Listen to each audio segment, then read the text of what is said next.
Hello, Laverne here, and thank you for joining me. May this video be a blessing to you, and may it honor and glorify God in this kingdom.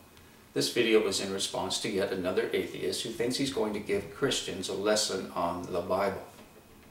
And what this guy is doing is he's looking at Old Testament writings and New Testament writings, specifically that of the miracles of raising people from the dead.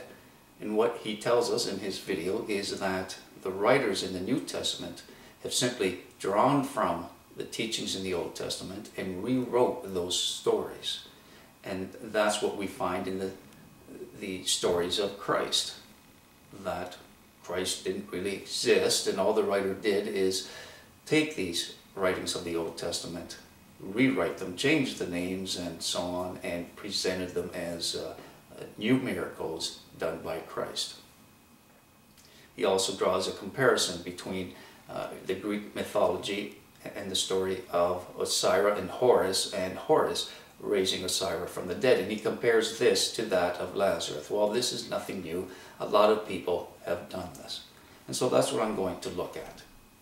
Now, before I actually look at his video, I would like to bring up the fact that as far as I know, I never watched any of this guy's videos in the past. I came across this one today.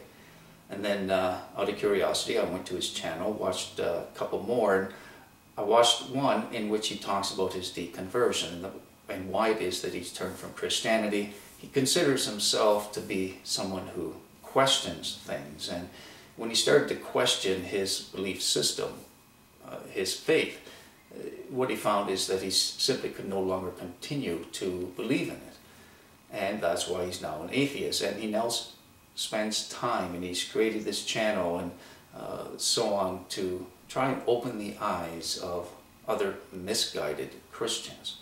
Well, if you look at this video that I'm responding to, it becomes obvious that he is very biased. He's not as open-minded and really truth-searching like he would like to believe. In fact, he is only scratching the surface. He only goes as far as what he has to in order to find some kind of evidence to refute Christianity. He doesn't look very deep. Is that really the truth of the matter? And I'm going to show how it is and why it is that he's made a serious mistake. Now, one of the first things he does is he draws a comparison between the Old Testament and New Testament writings. He looks at the stories found with the raising of children from the dead. He looks at the story of Elijah and Elijah. Both of these prophets raised children from the dead. In each case, a mother was involved. It was a mother who asked the prophet to help them to bring their child back to life. And in each case, the prophet did so. Now, Elijah was the first, and what he did is he lied down beside the child. We see the same thing in the story of Elijah. Now, Elijah was his student. He learned from Elijah. And so it makes sense that he would do something similar when it came to performing this kind of miracle. And then we jump ahead to the New Testament. We look at the stories of Jesus, where he raised children from the dead. In those cases, a mother was involved. In those cases, Jesus also touched the child. In the one case, he asked people to leave, and he was in the room with the child. The same thing that was done in the Old Testament in the one case. Well, Taylor tells us that there's simply too many similarities. This writer of the New Testament must have simply retold the stories of the Old. But that's so foolish. I mean, I can't believe he can't see this. So what if there was a mother involved in each case? In the one, there was a funeral procession, which was not the case in the Old Testament. Yes, Jesus touched the child. So what? How does that compare in the other two cases in the Old Testament where they lied down with the child? I mean, it's so foolish. We had children being raised in the Old Testament, children being raised in the New. This does not mean in any way that it was simply a writer retelling the Old Testament stories. Now let's look at the case of Nazareth. According to Taylor, there are too many similarities with that of the Egyptian story of Osiris and Horus. He looks at it and he says, in each case there were two sisters, that they were the sisters of the one being raised. Well, let's look at the story that we find in the Egyptian mythology. Osiris was a god. Nazareth was not a god. Horus was his son.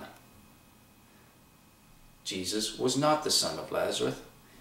He was the son of God, and Nazareth was a disciple, a friend. Now let's look at the sisters from the Egyptian mythology. They were both the sisters of Osiris, the one being raised. However, Isis was also his husband. Osiris married his sister. And Horus was the son of these two. So Horus was also the son of the one sister. So Isis was the sister and husband of Osiris, and she was the mother of Horus. But there was another player involved as well. We don't see anything like it in the story of Nazareth, and that is Osiris' brother, Set. For Set is the one who murdered Osiris. Nazareth wasn't murdered. But let's look at the fuller story found in Egyptian mythology.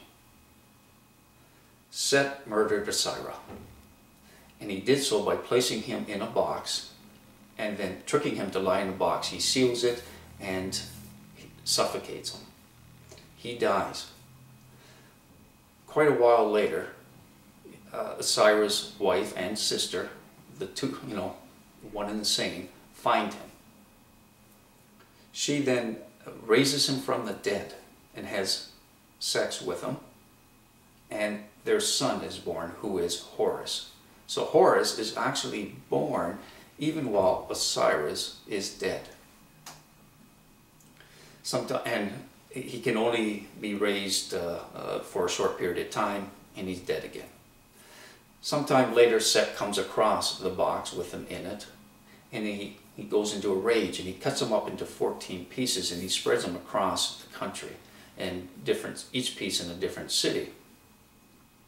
Well, it's sometime later that Isis finds all the different parts, and she puts them back together again. And so it's an entirely different story from that of Nazareth. And to draw this comparison, it's ludicrous, but he doesn't want to do this. He doesn't want people to know this story and all that, because there is no comparison to that of the story of Lazarus and Jesus. He gives us a different version of that story. And he says, so that we can see from this then that there's such a comparison. It's just so foolish, and he doesn't want to know the truth, because he goes for this one story that is so different from the actual story that we find in Egyptian mythology. But that doesn't matter. The truth doesn't matter. Now let's look at one other possibility. Jesus was proving himself as the Son of the one true God. And yet at that time there were stories of other gods. People were worshiping other gods and idols and so on. This Egyptian myth was alive and well. People knew about this story. And so Jesus was, in a way, competing with these other stories, this history that others were well aware of. And he proved himself by looking at their miracles, the things that they considered to be proving of a God. And he did the same thing, this raising of the dead. He proved himself. Yes, there may be stories similar to it in the past. And the fact that Jesus did it, it doesn't show that these are stories that are simply recopied and rewritten. No, it's Jesus identifying himself, proving himself that he is above and beyond these myths of centuries ago. And so he raises Lazarus from the dead. And the fact that it can in some way have, it has small similarities to a story in the past, well, all it does is show how weak and that these other myths are lies. Because he did it in front of people. He did it for many to see. Many seen him after his resurrection. These stories are not rewritten from ages ago. And if the Jews knew about this, and they did, they knew about the mythology of the Greeks. They knew about their gods and their stories. In fact, this Greek mythology, these Egyptian beliefs, they were well into the 4th and 5th century AD. These stories were around at that time. Do you not think the Jews would have said, hey, these Christians are simply copying the stories of the Egyptians? Do you not think they would have been saying that? Do you not think other Christians, the people they were trying to convert, would have said, hey, this story is very similar to such and such? But they didn't do that. No, that's not being done until today. I wonder why that is. All right, as always, I look forward to comments and messages. Till next time, peace and blessings.